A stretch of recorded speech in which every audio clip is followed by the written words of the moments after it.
Hadin ka jingye khun ye ka quarter final banyakni banyo rung sya ka semi final haga lempung football ka bala penlong da ka Nongpo Sports Association ki Southly ki kunhun lane ki team kilayo bandrung sya ka semi final ka ba kitei ki kunhun ki kenthum ka Ribhoy United FC ka Maulai Impact FC ka Erngiu FC bat ka Blue Boomers FC.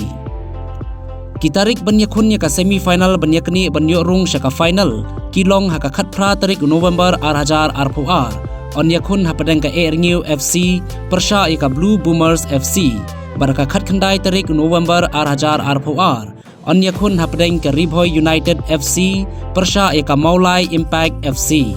Layawer ki pajba jong ka dong Ribhoy berkumju ki bana khapsor bakinwan syakate ga lempung ban sakhi dala ki jong ki khman ye ka jing yakhun kite ki Southly ki kunhun banyakni rung syaka final haga por 10 baje janmit no phaisngi Hamadan NSCA Stadium Nongpo Paham Sim.